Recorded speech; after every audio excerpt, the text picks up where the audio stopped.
आम शहरों की तरह ही था, लेकिन फिर वहाँ कुछ ऐसी भयानक डरावनी घटनाएं घटने लगी जिससे पूरा का पूरा शहर नर्क से भी बदतर बन गया। लेकिन आखिर वहाँ ऐसी कौन सी खतरनाक घटनाएं होने लगी, चलिए जानते हैं। तो कहानी की शुरुआत होती है बार्बी नाम के एक लड़के को दिखाते हुए जो एक डेड बॉडी को जंगल में दफना रहा था। बार्बी वहाँ का लोकल निवासी नहीं था और बार्बी के माथे पर लगी चोट को देखकर लग रहा था कि मरने वाले बंदे के साथ उसकी काफी ज्यादा लड़ाई हुई होगी। उस आदमी को दफनाने के बाद बार्बी अपनी कार में शहर से बाहर निकलने लगता है, लेकिन तभी उसका सामना शेरिफ नाम के एक पुलिस ऑफिसर की कार से होता है।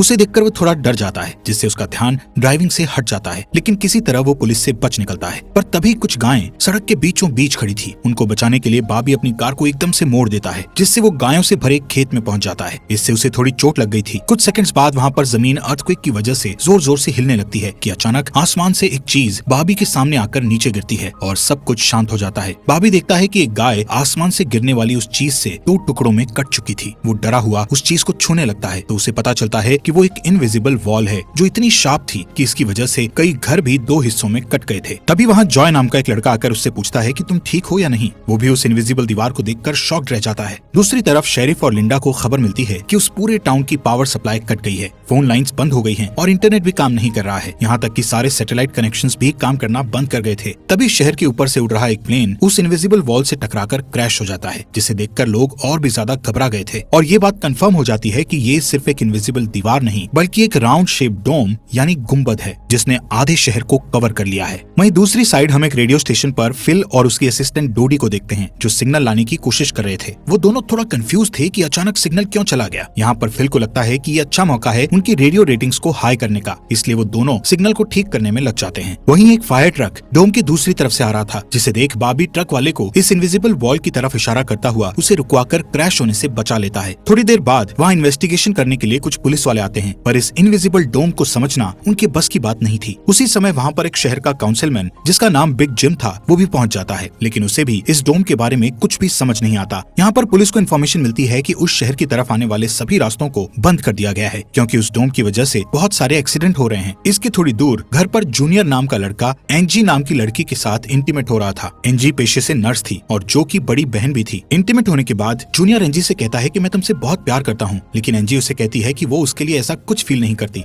इससे जूनियर का दिल टूट जाता है और उन दोनों में बहस होने लगती है। यहाँ पर उनकी बहस इतनी बढ़ जाती है कि एंजी उसे थप्पड़ मारकर वहाँ से चली जाती है। इसके बाद हम 3 लोगों की फैमिली को देखते हैं, जिसमें मदर कैरोलीन, एलिस और उन दोनों की बेटी नोरी उसी टाउन की तरफ जा रही थी। उन्हें इस बात की खबर नहीं थी कि डोम ने उस टाउन को कवर किया हुआ है। दूसरी तरफ हम जूलिया नाम की एक इन्वेस्टिगेटिव रिपोर्टर को देखते हैं, जिसका चेस्टर्स मिल शहर में बहुत नाम था। एक दिन एक औरत उसे एक सीक्रेट खबर देने के लिए कॉल करती है। वो औरत उसे बताती है कि उसने उस वीक चेस्टर्स मिल में प्रोपेन से भरे 6 ट्रक को जाते हुए देखा है और उसके हिसाब से इतनी बड़ी क्वांटिटी में प्रोपेन जैसे फ्यूल का शहर में आना किसी खतरनाक प्लान का हिस्सा हो सकता है। जूलिया उस औरत को इस बारे में इन्वेस्टिगेशन करने का वादा करती है, पर वो अपने काम में ज्यादा बिजी होने के कारण उस पर ध्यान नहीं दे पाती। वहीं बिग जिम रेडियो स्टेशन जाकर इमरजेंसी की अनाउंसमेंट करता है। कैरोलीन जो एलिस और नॉरी के साथ शहर में आ रही थी, ये अनाउंसमेंट सुन लेती है, पर उन्हें लगता है कि ये किसी तरह का एडवर्टीजमेंट है, इसलिए वो इस अनाउंसमेंट पर ध्यान नहीं देती और उनकी कार डोम से टकराते टकराते बचती है, क्योंकि उससे पहले दूसरी तरफ से आ रहा एक ट्रक डोम से टकराकर क्रैश हो जाता है, जिसे देखकर वो तुरंत अपनी कार की ब्रेक लगा देती है। इतने बड़े इंसिडेंट को देखकर नॉरी के दौरे पड़ने लगते हैं, जिससे वो बेहोश हो जाती है, लेकिन बेहोश होने से पहले वो किसी पिंक स्टार के बारे में कहती है। अब यहाँ से नोरी को जल्दी से हॉस्पिटल में ले जाया जाता है, जो कि टाउन में होने वाली घटनाओं से घायल हुए लोगों से भरा पड़ा था। वहीं जूलिया और बार्बी घायल हुए लोगों को हॉस्पिटल ला रहे थे। इसी हॉस्पिटल में जूलिया का हस्बैंड भी डॉक्टर था। वो उससे मिलने जाती है, लेकिन उस वक्त उसका हस्बैंड हॉस्पिटल में नहीं था। हॉस्पिटल में जूलिया को पता चलता है कि उसका हस्बैंड संडे को कभी काम नहीं करता था, पर वो जूलिया को हमेशा झूठ बोलता आ रहा था।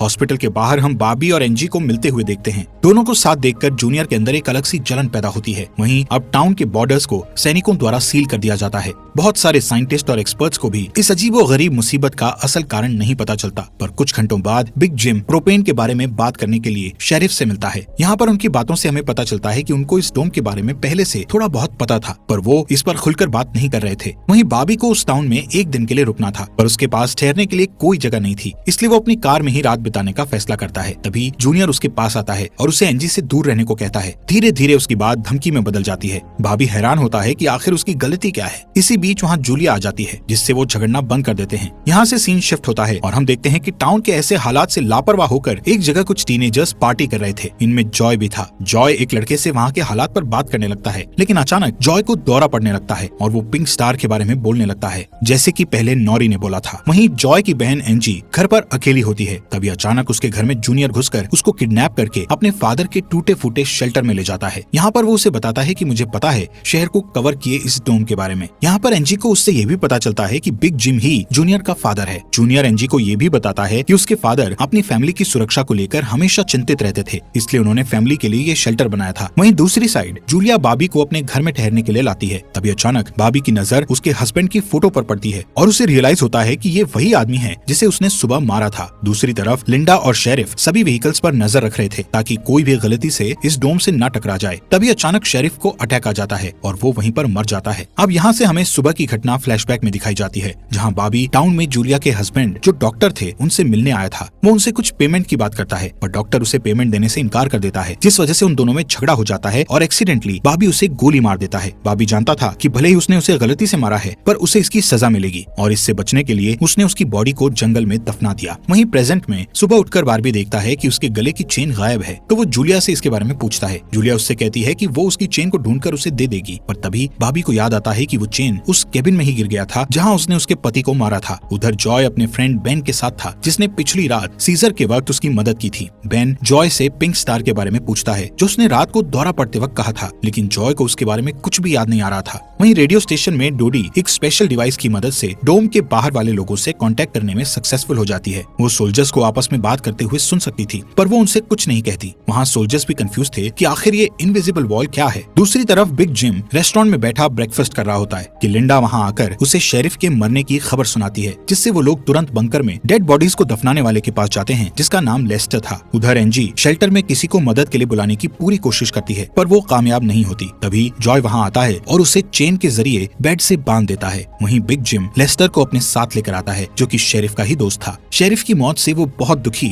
और परेशान हो जाता है। जब लिंडा उनके आसपास नहीं होती, तब वो और बिग जिम पिछले महीने होने वाले प्रोपेन के इंपोर्ट के बारे में बात करते हैं कि प्रोपेन के इंपोर्ट में उन तीनों का ही हाथ था और उन्होंने टाउन वालों से ये बात छुपाई थी। शेरिफ की मौत से ये कंफर्म हो गया था कि वो उनकी इन्वॉल्वमेंट के बारे में किसी को कुछ नहीं बता पाएगा, जो कि उनके लिए अच्छी खबर भी थी। उसी दिन बाद में लिंडा पुलिस स्टेशन आती है तो देखती है कि बिग जिम शेरिफ के ऑफिस में कुछ ढूंढ रहा है। लिंडा के पूछने पर जिम उसे कहता है कि वो वहाँ शेरिफ की वसीयत के पेपर्स ढूंढ रहा है, लेकिन असल में वो वहाँ प्रोपेन के इंपोर्ट से जुड़े पेपर्स को ढूंढने आया था, जो उसे और लेस्टर को परेशानी में डाल सकते थे। वो तुरंत बाहर आकर शेरिफ को बताता है कि मुझे लगता है वो पेपर शेरिफ के घर में होंगे, जिन्हें लाने के लिए वो लेस्टर को तुरंत उसके घर भेजता है। इसी बीच जूलिया जल्दी से रेडियो स्टेशन पर डोडी के पास जाती है, जहाँ वो देखती है कि वो लोग डिवाइस के जरिए डोम के बाहर खड़े सैनिकों की बातचीत सुन सकते हैं। उनकी बात सुनने पर जूलिया को पता चलता है कि वो लोग जमीन खोदकर डोम को बाहर निकालने की कोशिश कर रहे हैं, पर वो इस काम में कामयाब नहीं हो पा रहे हैं। इसके बाद जूलिया रेडियो के जरिए पूरे टाउन में डोम वाली खबर को फैला देती है, जिससे लोगों में डर पैदा हो जाता है और लोग घबरा जाते हैं। वहीं जॉय और बेन बॉर्डर के पास साइंटिस्ट को अपना काम करते हुए देखते हैं। साइंटिस्ट ये देखते हैं कि डोम के ऊपर पानी का क्या असर होता है, पर उन्हें ज्यादा कुछ समझ नहीं आ रहा था, जिससे वो किसी नतीजे पर नहीं पहुंच पाते। वहीं जॉय देखता है कि ये डोम एक छलनी की तरह है। वो बेन से बताता है कि इस डोम में से बिल्कुल मामूली सा पानी आर पार जा सकता है। दूसरी ओर बारबी अपनी चेन ढूंढने जूलिया के हस्बैंड डॉक्टर के केबिन में जाता है। वहाँ उसे उसका चेन मिल जाता है, पर तभी जूनियर वहाँ आकर उसे देख लेता है। जूनियर उससे पूछता है कि क्या तुम एंजी के साथ सोए थे। यहाँ पर बारबी को लगता है कि शायद उसने उसे चेन ढूंढते हुए देख लिया है और इसीलिए वो जूनियर को ऐसे ही वहाँ से जाने नहीं दे सकता था, इसलिए वो जूनियर को बहुत बुरी तरह से पीटने लगता है। वहीं हम देखते हैं कि लेस्टर शेरिफ के घर पहुंचकर प्रोपेन इंपोर्ट के पेपर्स को ढूंढने लगता है। कुछ टाइम बाद उसे वो पेपर्स ड्रॉवर में मिल जाते हैं, तभी वो उन्हें जला देता है। जब वो वहाँ से जाने लगता है तो उसका पैर लगने से पेपर्स की आग घर के पर्दों पर लग जाती है, जिससे आग की लपटें पूरे घर में फैल जाती हैं और पूरा घर जलने लगता है, जिसे देखकर जल्दी ही बहुत सारे लोग जमा हो जाते हैं और आग बुझाने की कोशिश करते हैं, पर फायर ट्रक के बिना आग बुझाना नामुमकिन था। अगर वो लोग घर को जलने देते तो डोम के अंदर का टेम्परेचर बहुत बढ़ जाता, जिससे लोगों की जानें भी जा सकती थी, इसलिए सब मिलकर आग बुझाने में लग जाते हैं। बाबी लोगों को आग बुझाने में लीड करता है। तभी लिंडा को घर के अंदर से लेस्टर की चीखने की आवाजें सुनाई देती है। वो अंदर जाकर उसे घसीट कर बाहर निकाल लाती है और इलाज के लिए डॉक्टर के पास भेज देती है। यहाँ पर लोगों को आग बुझाने में 1 घंटे के बाद भी कामयाबी नहीं मिलती, उल्टा आग और भड़क जाती है। आखिर में जिम लोडर लेकर आता है और घर को गिरा देता है। तब कहीं जाकर आग शांत होती है। इसके बाद सारे थके हुए लोग इकट्ठा होते हैं। उनमें से पॉल नाम का एक पुलिस वाला फ्रस्ट्रेट होकर कहता है कि हम सभी लोग इस डोम से कभी भी बाहर नहीं निकल पाएंगे, क्योंकि ये डोम आग से जो धुआं निकला है उसे बाहर नहीं निकलने दे रहा। वो कहता है कि हम सभी इस डोम के अंदर ही मरने वाले हैं। इतना कहता हुआ वो हवा में गोली चला देता है, जो कि डोम से टकराकर एक दूसरे पुलिस वाले को लग जाती है और वो तुरंत मर जाता है। यहाँ पर पॉल को अरेस्ट कर लिया जाता है। अंधेरा होने पर जॉय और उसके दोस्त स्केटिंग के लिए जाते हैं। तभी वहाँ पर नोरी जॉय के पास आकर उसे कहती है कि उसे अपना फोन चार्ज करना है। जॉय उसे अपने घर ले जाता है, क्योंकि उसके घर में जनरेटर था, जो कि उस टाउन के गिने चुने घरों में ही था। उधर लिंडा पॉल को जेल लेकर आती है। वहाँ कुछ लोग पुलिस स्टेशन के बाहर प्रोटेस्ट कर रहे थे। असल में वो लोग पुलिस के घटिया सिस्टम का विरोध कर रहे थे। जिम उन सबको ये कहकर शांत करता है कि जरूरत पड़ने पर उन सबकी मदद की जाएगी। लॉकअप में बंद होने के बाद पॉल को हार्ट अटैक आ जाता है, जिससे लिंडा उसकी मदद के लिए दौड़कर अंदर जाती है। लेकिन तभी उसे पता चलता है कि पॉल सिर्फ अटैक आने की एक्टिंग कर रहा था। इसी मौके का फायदा उठाकर पॉल उसे धकेलकर उसे लॉकअप में बंद करके वहाँ से भाग जाता है। इधर बंकर में जूनियर फिर से एनजी के पास जाता है। एनजी समझ चुकी थी कि अगर उसे यहाँ से निकलना है तो उसे जूनियर को झूठे जाल में फंसाना पड़ेगा। इसीलिए वो उससे अपने बचपन की यादें साझा करती है, जब वो दोनों एक बंद टनल में जाया करते थे, और कहती है कि हो सकता है डोम का टनल पर कोई असर नहीं हुआ हो, तो वो लोग बाहर जा सकते हैं। यहाँ पर एनजी सोचती है कि अब वो उसके प्यार के जाल में फंस गया है, तो शायद वो उसे छोड़ दे, लेकिन ऐसा कुछ नहीं होता। जूनियर अकेले ही उस टनल में जाने का प्लान बनाता है। वहीं जिम जब पुलिस स्टेशन में आता है तो पॉल की जगह लिंडा को लॉकअप में बंद देखता है। वो तुरंत उसे लॉकअप से बाहर निकालता है। उन्हें पता चलता है कि पॉल अपने साथ एक राइफल और कुछ गोलियां लेकर गया है। लिंडा तुरंत उसकी तलाश में जंगल की ओर निकल जाती है, क्योंकि उसे पता था कि पॉल अक्सर शिकार करने जंगल की तरफ जाया करता था। वहीं जिम पॉल को पकड़ने के लिए एक टीम तैयार करता है। उधर रेस्टोरेंट में बैठी कैरोलीन को नॉरी की फिक्र हो रही थी, क्योंकि वो पिछली रात अपनी दोनों मदर्स को बिना बताए जॉय के घर रुक गई थी। वहीं जिम लोगों से पॉल को तलाश करने के लिए उसकी टीम ज्वाइन करने को कहता है। वो बाबी से भी उनके साथ चलने को कहता है, क्योंकि वो आग बुझाने में अच्छा लीडर साबित हुआ था। इसके बाद वो लोग जंगल में जाने लगते हैं। रास्ते में बार्बी अपनी खूबियां दिखाता हुआ उनसे कहता है कि वो मिलिट्री में भी रह चुका है। वहीं दूसरी ओर जूलिया जूनियर को टनल की तरफ जाते हुए देखती है। वो उससे रोककर पूछती है कि वो बैग पैक करके कहाँ जा रहा है, लेकिन जूनियर बहुत जल्दी में था और वो नर्वस भी था। वो कहता है कि मैं बस यहीं पास में अपने दोस्त से मिलने जा रहा हूँ।